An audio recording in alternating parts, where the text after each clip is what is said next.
Assalamualaikum warahmatullahi wabarakatuh.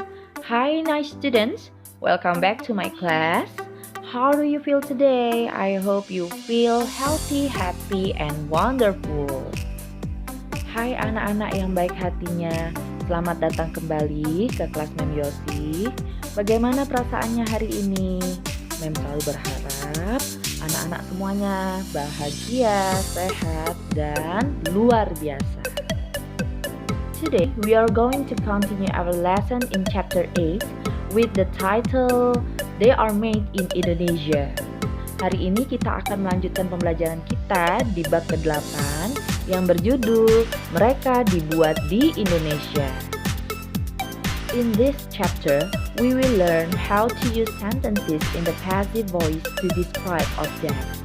Jadi, di pembelajaran kali ini kita akan belajar bagaimana cara menggunakan kalimat dalam bentuk pasif untuk mendeskripsikan atau menggambarkan benda-benda. What are they? Apa saja ya yang dibuat di Indonesia? These are the examples of the things that are made in Indonesia. First, satay or sate. It is one of my favorite food from Indonesia because the taste is very sweet. Next, songket. Well, it is a very famous fabric from South Sumatra. You know, I feel so elegant when I wear this. Nah, ini kain songket, yaitu kain tenun yang berasal dari Sumatera Selatan dan sangat terkenal di seluruh Indonesia. Then pempek. Oh, this is our favorite because its taste is very delicious and it has good nutrition for our body. Nah, yang ini semuanya pasti sudah tahu ya. Tentu saja ini adalah pempek, makanan favorit kita semua. Okay, now we are going to read a text that consists of passive voice. Baik anak-anak, kita akan membaca sebuah teks yang di dalamnya terdapat kalimat pasif. Okay, let's start. Sate or sate is made of chicken, beef or lamb. Sate ayam is made of chicken, sate kambing is made of lamb, and sate sapi is made of beef. Small pieces of meat are marinated in spicy soy sauce.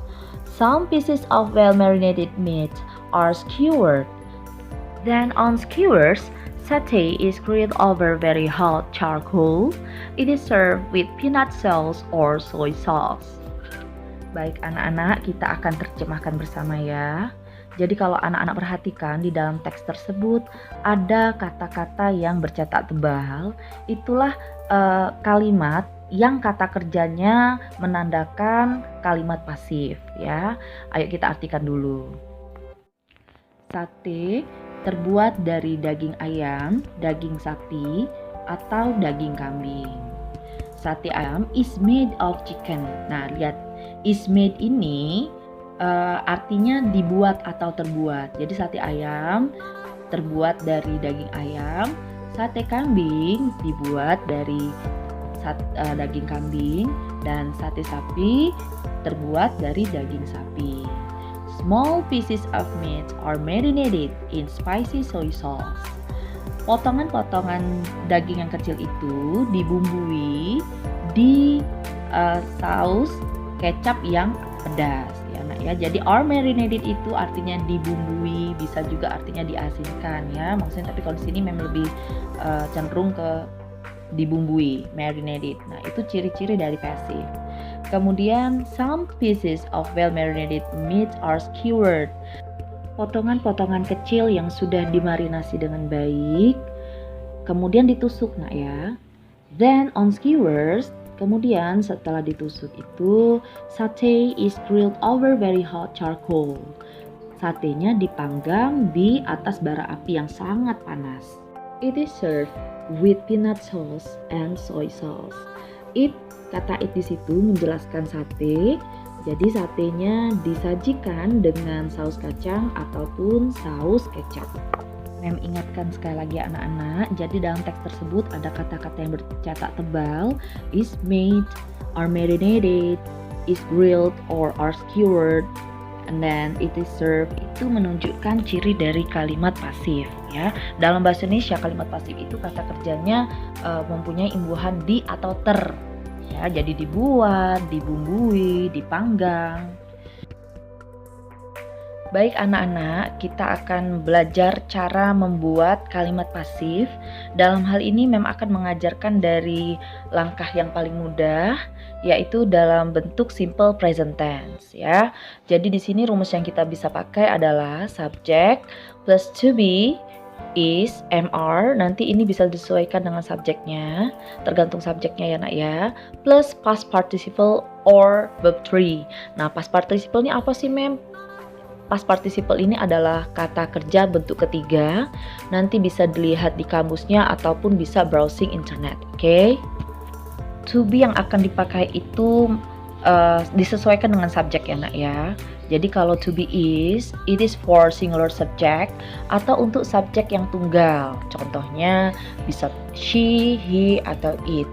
Yang penting subjeknya itu jumlahnya cuma satu ya. And then am, singular subject.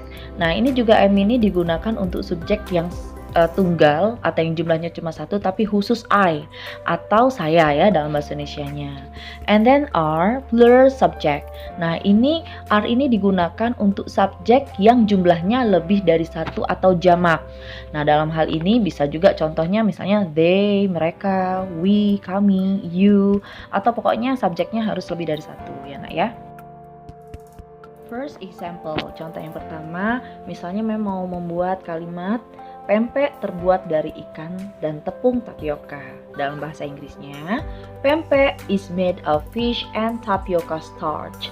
Pempek, kemudian to be-nya is. Kenapa is? Karena pempek di situ dihitung dalam jumlahnya satu ya.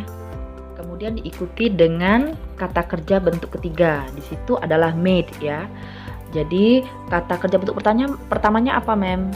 Made itu asal katanya dari make ya. Tapi karena ini past participle maka dia harus dalam bentuk ketiga, berubah menjadi made. Next, saya dicintai oleh orang tua saya. Dalam bahasa Inggrisnya, saya itu adalah I. Kemudian Mem sudah bilang tadi kalau I to be-nya harus am, kemudian diikuti dengan verb 3 atau bentuk ketiga. Love berubah jadi loved. Jadi I am loved by my parents. Okay, next. Do you know these persons? They are very famous in Indonesia.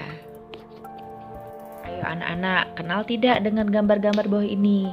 Ada Judika, Tiara, dan juga Melly Guslow. Tentunya mereka ini dikenal sebagai para penyanyi. Dalam bahasa Inggrisnya, yuk kita buat. Mereka dalam bahasa Inggris adalah they, to be-nya are, karena subjeknya lebih dari satu. Kemudian diikuti dengan verb 3 atau kata kerja bentuk ketiga. Di sini know berubah jadi known ya. Jadi bahasa Inggrisnya they are known as singers. Harus selalu diingat untuk membuat kalimat pasif. Setelah subjek harus diikuti dengan to be, kemudian past participle atau verb 3. Okay students, I think that's all for today. If you have any question, you can ask me by sending me a personal WhatsApp chatting. Baiklah anak-anak, Ibu rasa cukup untuk hari ini. Jika ada anak-anak ada pertanyaan, silahkan kirimkan pesan melalui pesan pribadi ke nomor WA Mem Yosi. Okay class, see you next week and happy weekend. Bye!